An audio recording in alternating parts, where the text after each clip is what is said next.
Your project is going to be typically made up of many tasks that need to be completed, obviously, in order to complete your project. There are three types of tasks. The first two tasks that we're going to cover in this training video are your summary task and your subtask. Your summary tasks are group headers or headings for your subtask. Your subtasks are very specific, detailed tasks. Let's take, for example, that you want your family to clean up your home.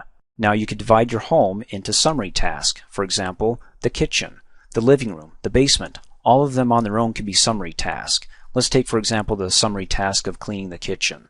In the summary task, you'll have specific tasks that will, when they're completed, be able to say that the kitchen is complete. For example, cleaning the fridge, washing the dishes, wiping down the drain boards. And then once you're done with that summary task, then you can move on to the next one, which is cleaning the living room. The subtask for that summary task could be vacuuming, dusting, and so on. Now let's get back to our project here, which is to publish a software training manual. The first thing I'm going to enter in are all my summary tasks. After I have those entered in, then when I brainstorm about each specific task, I'll go ahead and insert those underneath my summary task. So the first task, I'm going to come up here, click in the first cell in the first row and type in, and then hit enter. After I do that, it does a couple of things. First of all, it labels in the row header here that this is my first task, number 1. Over to the right, we have the duration column, which says 1 day with a question mark, meaning I'll go ahead and keep it 1 day, but are you sure that you want it as 1 day to complete the task? Then we have our start and finish dates. Now remember, in the earlier training video, we said our project is going to start on August 1st. Well, when you start a task, it assumes that you're going to start on the date that you said you want to start the project on. Now notice here, before we come over here into the Gantt chart, we've got a little divider line. You can click and drag that divider line over to the right to reveal more columns in your table here, or your entry table. The last column being the resource names. Now you can click and drag that and fit it right next to the resource names column, or better yet, if you want to get it right next to it, just hover over that divider bar, and when you're close enough to the next column, double click on it really fast and it'll snap right to it. So if I click and drag and get more than halfway in the predecessors here, and I double click really fast, it snaps right to the finished column.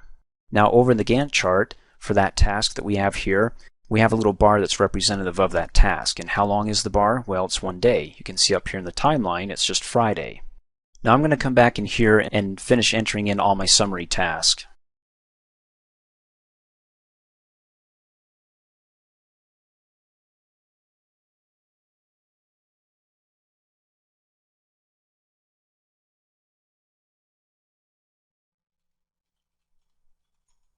Now you notice when I finish entering my task, my first task and my last task are obvious. We start the project or the manual, and then the manual is complete. In between, you can see I've got all these phases. That helps me to know that these are summary tasks. And then over here, everything begins on the same day. Again, project is a process. So right now, all we're concerned about is entering in our task. Well, I entered in the summary task. Let's say that I made a mistake in one of these entries and say it's not supposed to be the test phase summary, it's supposed to be the edit phase. Now there's a couple ways you can edit the task. One way is to click on the task to select it, then to click on it again until the cursor actually starts flashing within the cell. Now you can learn how to edit these cells by watching my Excel training videos. In any case, moving along, all I have to do is click and drag and select the text that I don't want, delete it, and then type in the new text and hit enter. Another way is to select the task again, come up here in the entry bar, select the text that you don't want, delete it, and type in the new text and hit enter. And then finally, you can actually double click on the task really fast and it brings up the detailed information for the task, the least of which is the name. Go ahead and select part of the name, type over it, and then hit enter, and it updates the task. Now, I've entered in all my phases here in my summary task. As I start brainstorming and realizing the specific tasks that need to be completed in each phase or each summary task, I can then go ahead and insert a new task below those phases or those summary tasks. For example, I've got a summary task I want to include below the research phase. All I have to do is select the task below and hit the insert key on the keyboard, and it'll push that task down and create a new task right below my research phase. Then I can go ahead and type in the new subtask, which is going to be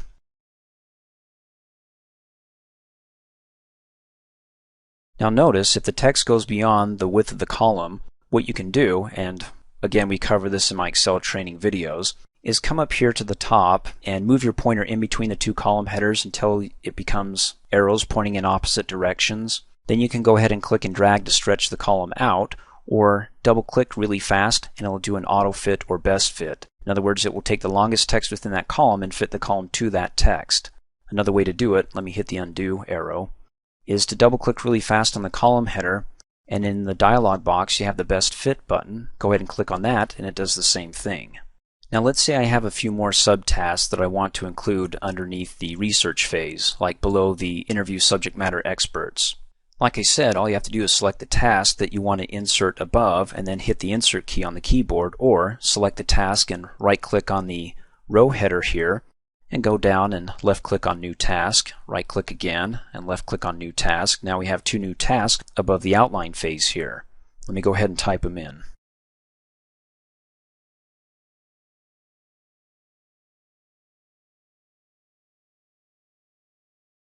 Now let's see if this makes sense. I have my phases, which are defined by me as my summary task, and then below my summary task I have the subtask, which aren't defined by phases.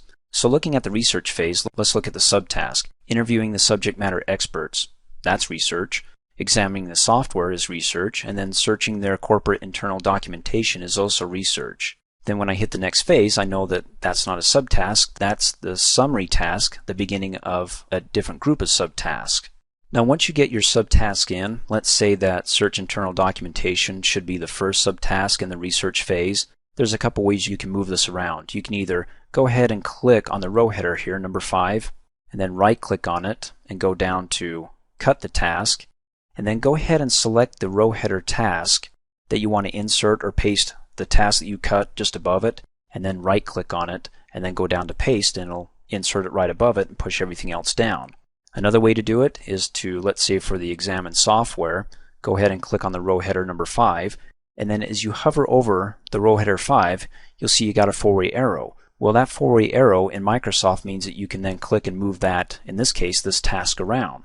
So if I click and I drag it up one, you see that fuzzy gray line? Wherever I let go of that fuzzy gray line is where my task is going to be dumped into, or between the search, internal documentation, and above the interview subject matter experts. Let go, and there it goes.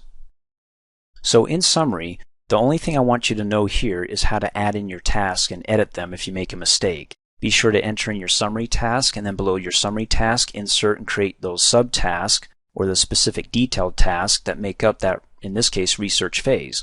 Once I've completed all 3 tasks, then you can say that your summary research is completed.